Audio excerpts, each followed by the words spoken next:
Guys, welcome back.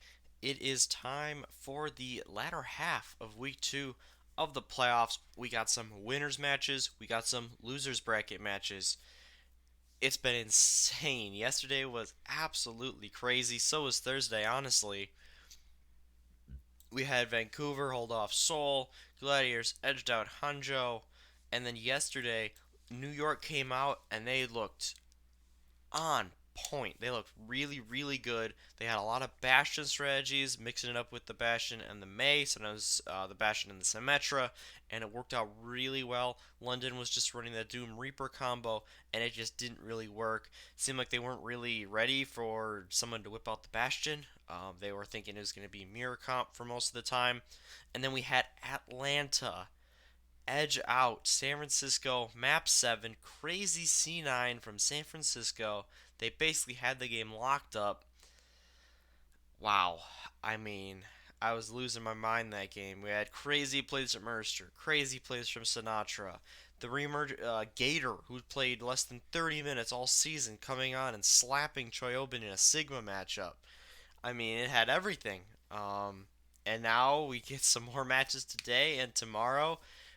We got the losers today, so two teams will be eliminated today. We're going to be down to 6 teams going into next week. So this is crazy. Um, I am I am super super excited for these matchups. As you can see, they got late start times today, starting at 8, and then 11, unless it's done earlier or potentially later, depending if it's only like 4 maps, 5 maps, or if it gets like 7. Um, so yeah, we got. Who would have thought London and Shock would be in the losers bracket first week? A lot of people were picking them to meet up in the finals, and now one of them's going home. They're going to be the second team eliminated from the playoffs. So, like I said, I'm absolutely loving it. The playoffs has been awesome. I love this format. Um, and let's get into these predictions. So we got Seoul taking on the Spark, and this one is really hard to gauge for me, um, because we had Seoul. They played very well in the play-ins, and then they took on Vancouver, and they were really the better team for the first 3 maps. Vancouver did win the first map, but it was pretty close, and then Seoul was able to take maps 2 and 3, and they were really just winning neutral fights a lot. Fitz plays one of the more passive but just intelligent Doomfist that we see in the league. He really, like, you don't see him get taken down early most of the time. And in this meta, a lot of the time, it's either the Orisa or it's the Doomfist. You see that a lot. Sometimes it's the Reaper as well, depending on the playstyle. But in general, Soul played very well. But the last 3 maps, it seemed like Vancouver really kind of figured them out and were just kind of pulling away. So Seoul, I still feel good about them, but I don't feel amazing.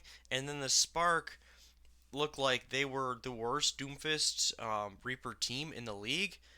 Gladiators beat them in the second, third, and fourth maps to take a 3-1 lead, and none of the maps were very close. I mean, Gladiators essentially dominated.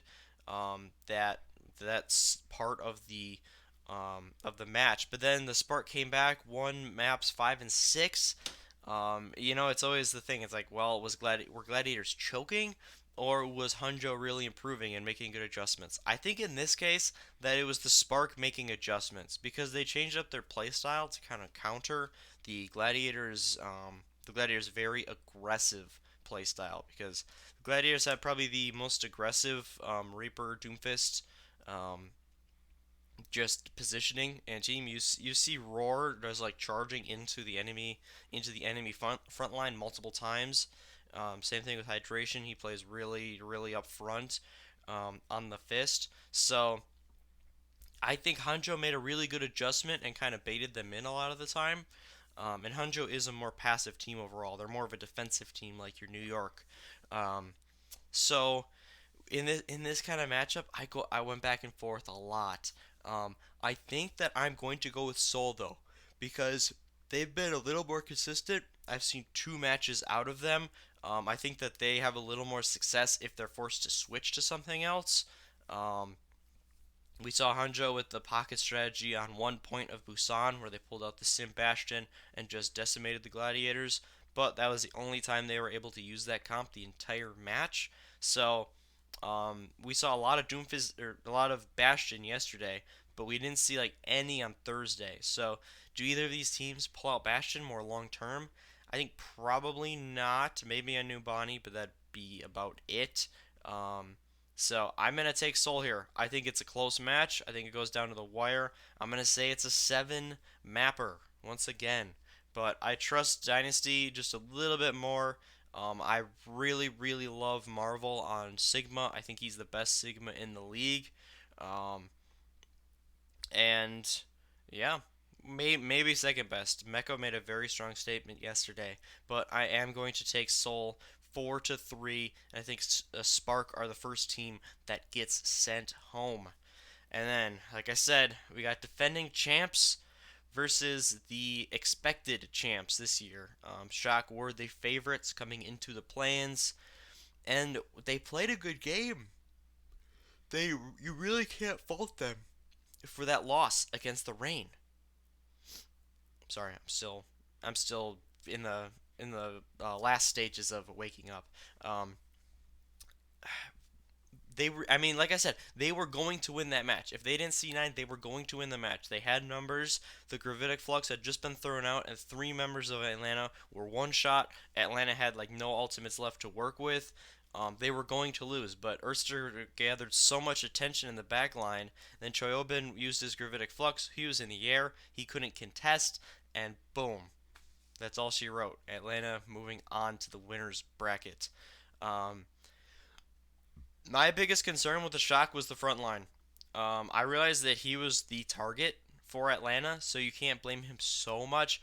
But Smurf just kept dying. He didn't really give them any value on the Orisa. If it's me, even not knowing anything behind the scenes, of course, I'm putting Super in for Smurf. Not because I think his performance is going to be much better. I mean, it's Orisa. You can only do so much. Um, I'm sure Smurf is better on the hero than Super because that's why he's starting. But I feel like Super is in a lot of ways the emotional leader of the team. And I feel like you kind of need that at this point. With such a heartbreaking loss, San Francisco can absolutely run the gauntlet in the losers bracket and make it back to the grand finals. I have no doubt that they can do it. I think they probably will. But I think you need Super's presence. The team look like they're having so much more fun when he's in there. He has such good synergy and rapport with guys like Sinatra and Moth. Um, that he's the thing you need. And also, I was very very unimpressed with Choyobin's his Sigma. I was not impressed at all. And Choyobin is a fantastic player, but I didn't see it on the Sigma that match. So do they have another Sigma player and do they try it with what? I mean, you can't lose any more matches. You can't do it. So do you make the ultimate gamble? Switch up multiple people in your lineup, or maybe you just pull out one, or maybe you keep the same tank line because, like I said, they really should have won that series, and Atlanta played extremely well. So I don't think San Francisco is looking weak at all. I still think they're probably the best team right now. Although we'll see, if New York has another performance like yesterday. I think that they are probably the best. And it's the same thing. Like if Vancouver smashes Gladiators at that mirror, then I think you could make a legitimate argument for them as well. So it's tough. Like I said, I would probably keep Choyobin on, and I have faith in him bouncing back and having a better performance, and then I'm putting Super in. But we'll see what they do. I think they'll probably stick with their same lineup, and I think that they'll beat London. London just haven't looked that good. Um, they barely beat Shanghai. They essentially got manhandled by New York. Doesn't look like they have the best grasp of the meta because they didn't even. I don't even think they even like a thought entered their mind like, oh, people might be running Bastion. I don't think that happened. So I don't know if in one day they can adjust, and I don't know if they're even strong enough in the Doom Reaper meta to beat San Francisco straight up with it. So If it's going to be anything, it's going to be that back line. Maybe the profit on the May helps them out. And then in combination with the gesture, because gesture has been a very, very good Sigma as well. So I think London gives them a fight. I think that since they know that this is it. Last season they were down to their last. They couldn't lose a single um, best of five map set after losing right away to Gladiators. They were down. They were up against the wall, and we know how that turned out. So. Could it happen again? Yes. Will it happen just because they're playing San Fran? I think no. I think the Shock take it, and I think it's a 4-2 with every map, or at least five of the maps being very close. And we got Vancouver Titans taking on LA Gladiators. So Titans are 2-0 against Gladiators on the season. Um, Based on their first round performances, I honestly don't know. I think I would say that Titans are a little better because they played Seoul, who I think is a little bit of a stronger opponent than the Spark, and they were able to win in six instead of seven. But Gladiators look very, very comfortable on the Doom Reaper. Gladiators have also been a team that has used Bastion quite a bit this season, as compared to other teams at least. With Surefour and a couple times Hydration or Decay on the Bastion. I'm sure it would be Surefour this time around though. Um, do we see any of that from Gladiators? Do they have a very confident sim player? They obviously don't have long to prepare, or do they just kind of run the mirror and does Vancouver run it back? Because I thought Somensu's Reaper was good. It was very good. I would rank Surefour's Reaper higher. He absolutely carried that last one. I think Hydration and Haxal are both very, very good Doomfists. I think they mostly cancel each other out. Haxal probably has a little more of a big play in him. I saw more like huge multi kills from him than Hydration, but Hydration usually does not get picked early, and he also does come up with some huge kills. His Meteor Strike usage is very, very good, so I think they're kind of a wash. I'm gonna say Vancouver wins this one though. I think they take it 4-2. Gladiators, I still just don't quite feel good enough about their back line. Also, I don't think Shaz is the best Moira. I think he's fine, but I think Twilight's better, and that's going to um, give them a slight advantage, as well as the tank line. Like I said, Roar played pretty well, all things considered. And Void looked better than I thought, especially in the second half of the series on the Sigma. Hydration also looked good on the Sigma, but when they had Decay on the Doomfist, it didn't look nearly as good. So there's a couple things to think about for Gladiators. I think they'll definitely snag a couple of maps here, but I just like Titans more. I don't see Gladiators ready to take them down quite yet. So I think Vancouver's going to move on to those winners finals. And then we got New York Excel taking on the Atlanta Reign. I'm going with the New York Excel here. I think Atlanta is they're bound to have a little bit of like an emotional drop. The emotional highs of that San Francisco map were so crazy. I think that they're going to have a little bit of trouble focusing at the start. And New York is going to convert that into a nice, like, probably 1-0 lead before Atlanta really kind of settles back in. Um, I also think that it's very hard to beat the same team if they're a good team a lot of times in a row. Atlanta is 2-0 against New York. And this is a new meta, so I don't think it's as much of a Atlanta has their number kind of thing, especially with this new meta. Um, like I said, I think it's going to be very hard for teams to counter New York's Bastion and Sim strats. And they're honestly, when they had Flower and Sabiolbi, Flower on the Doomfist, Sabiolbi on the Reaper, that looked really good too. So I think this is a very well balanced team. I think they're hitting their stride.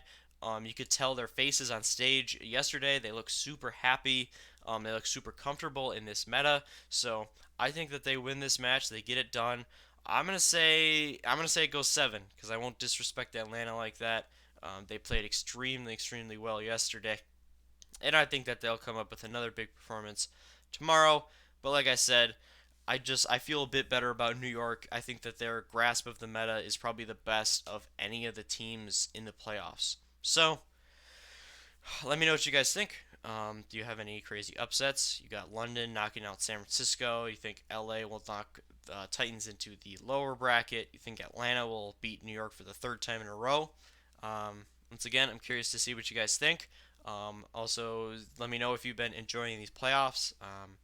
I have been. I for one, I hate this. I hate this meta, and I hate how like what position heroes are in for the ladder. But I've actually been loving these compositions in pro play. So yeah, let me know what you guys think in the comments because I'm curious to see if people hate this, people love it, somewhere in the middle. If you love the playoffs but you don't love the meta, um, but otherwise, thank you guys very much for watching. I hope you guys are able to watch the matches today and tomorrow on this beautiful early September weekend. Have yourselves a fantastic couple of days, and I'll see you in the next one.